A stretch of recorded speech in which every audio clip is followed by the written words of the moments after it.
Well, whilst the furore and the craziness continues at NZME, the Herald, you might have noticed, and many people are getting ready for a pretty shocking change in their domestic finances, with massive increases predicted in power prices and already signalled by some providers all over the country.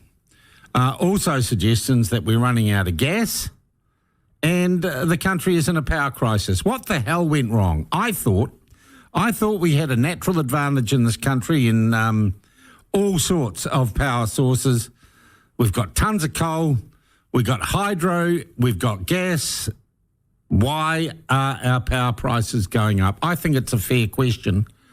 And to answer it and perhaps suggest some solutions and tell us what might have gone wrong and how the government could help and fix it a little bit, we're joined by the Regional Development Minister, Shane Jones. Shane, good morning to you. Kia ora, greetings, folks. Look, first, just before we carry on, you got any comment on the Herald deciding it's not going to run the Hobson Pledge ads anymore?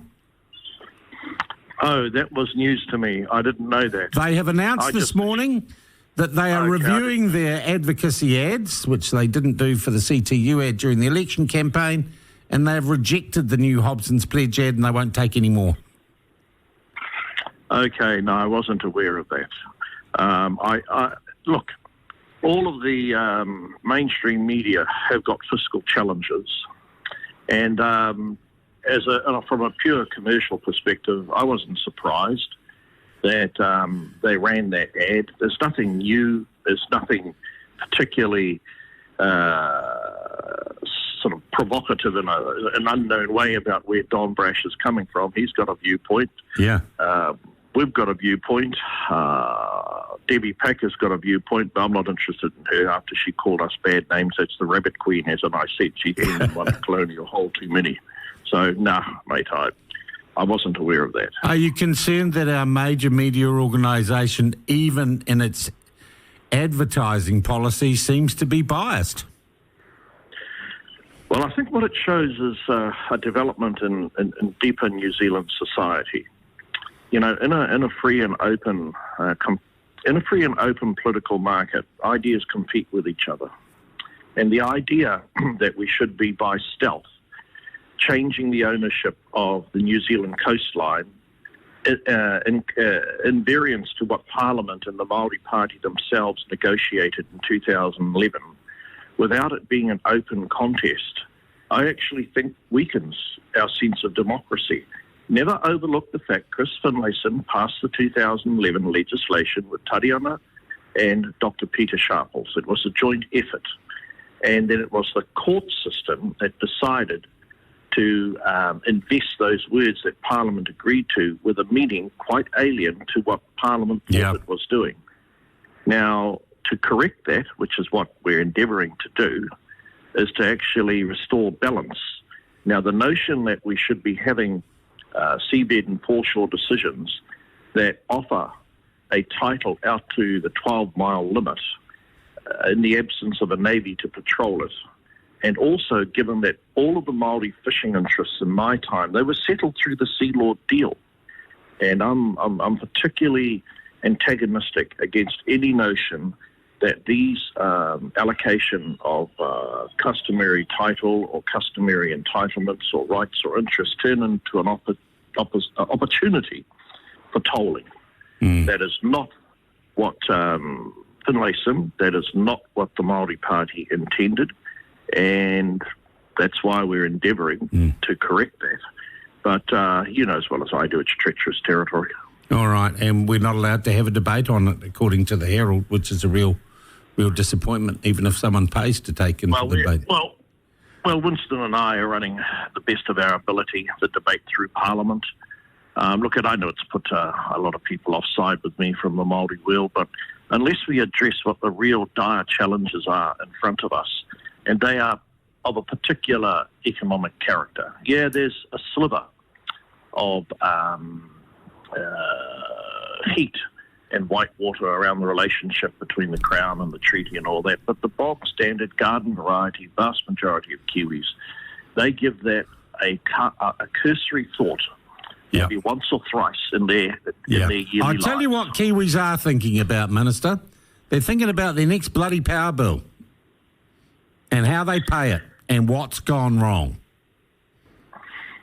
And just before I answer that, how come that there's not a single Kiwi leader standing with me, given disproportionately, it'll be a lot of households in the income bracket where you find a lot of Māori families that are going to have to front up with another $750, $800 or $1,000 a year for their power bills. That's why I've got relatively no time for these show ponies. Why do I think that matters are so severe?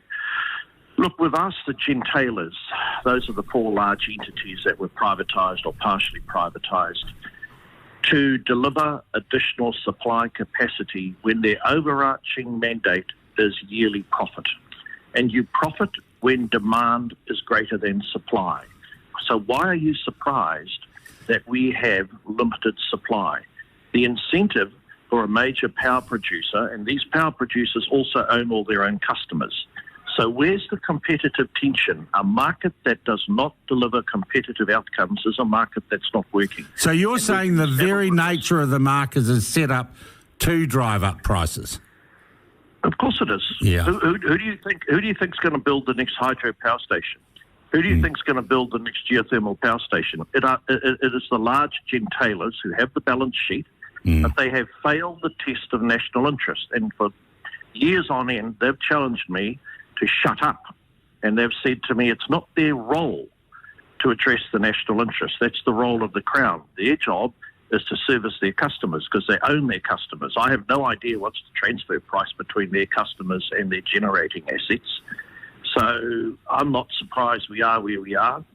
Admittedly, things have got particularly complex with the shortage of gas and the confidence and the investment levels, and you and I have spoken about this before, they well and truly have been smashed because of Jacinda's decision to cancel the gas industry. Obviously, Megan Woods, after Max Bradford, is the worst energy minister that New Zealand has ever known in its complete 180-odd years. Yeah. All right, what can a government do? And you do seem to be accepting here, Shane, and I know we have had conversations before, that government intervention in this market is required if the man and woman in the street isn't going to get it in the wallet, in the back pocket on an ongoing basis. Well, there's 2 markets at work here. There's the energy market and the political market. The political market will be caned, especially those of us who are ministers, myself in particular as a regional minister, if firms are continuing to close down or lay off workers because you can't operate in New Zealand at the current energy prices.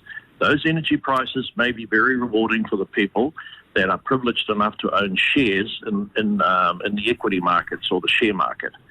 But for this politician and the party I belong to, when we see regional businesses closing down and telling me, the international owners, we can no longer operate efficiently at these power prices in your country.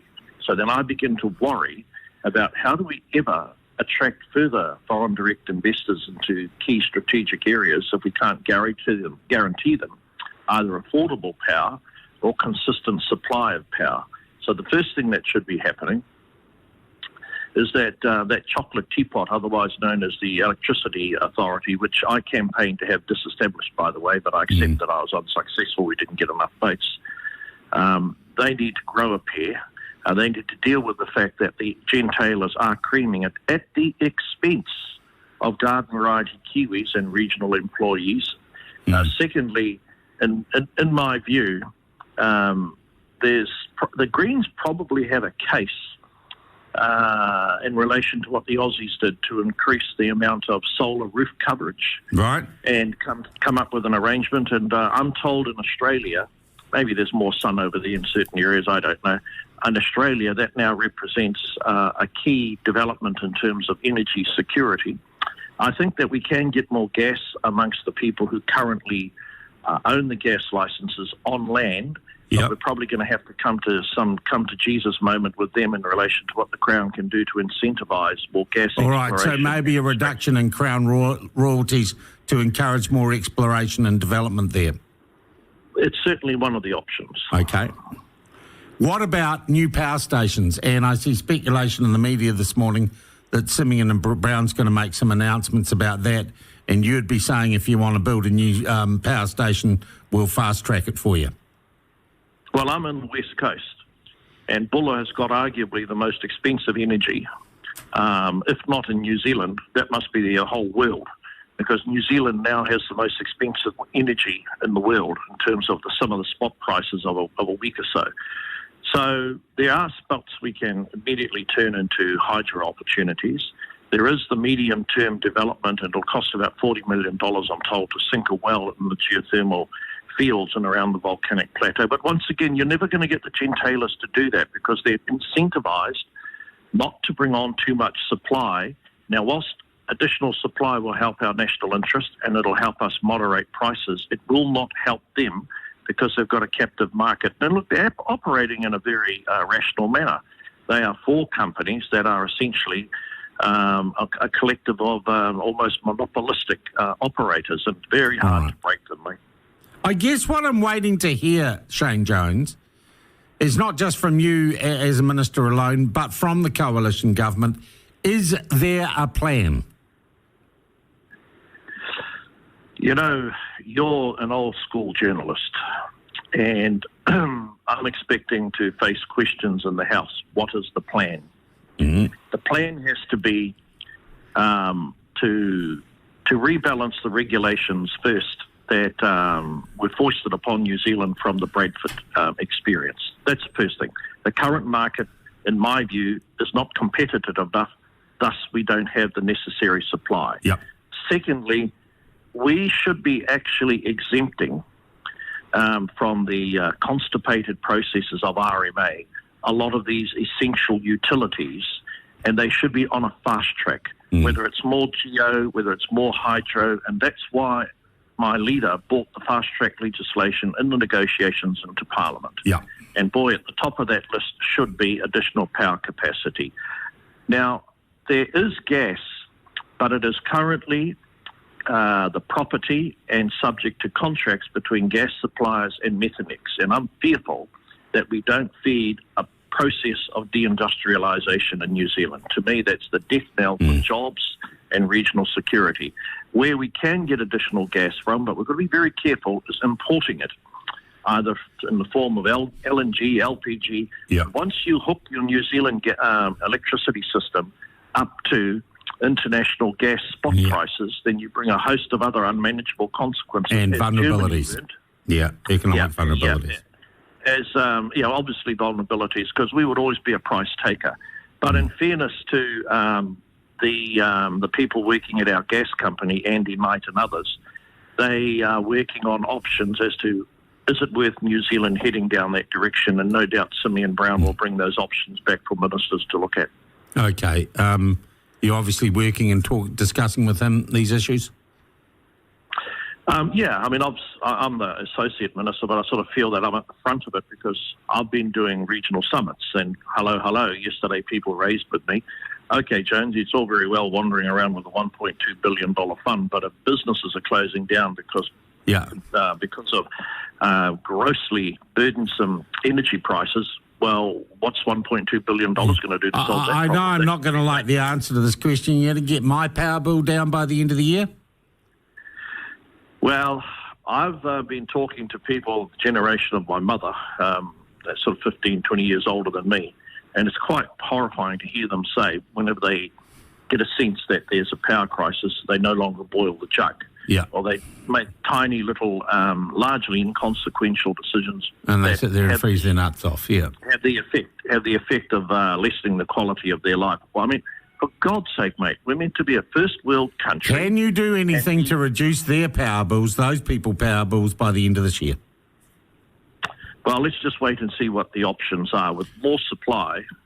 I hate to say it, Shane, if the answer to that was going to be a yes, you would have said yes. Well, as I said, I don't want to get too far ahead of myself. I've told you what I'm doing at the moment, but my focus has, over the last week or so, been on the industrial buyers because they employ many of our people. But we are moving into a situation where we've lacked a power plan for a long time, and it's just too cheap now to blame Jacinda for the gas We're all in this together, but my breadcrumb trail goes back to the rules and regulations that have enabled the suppliers of power, largely the Gentailers, to short the nation.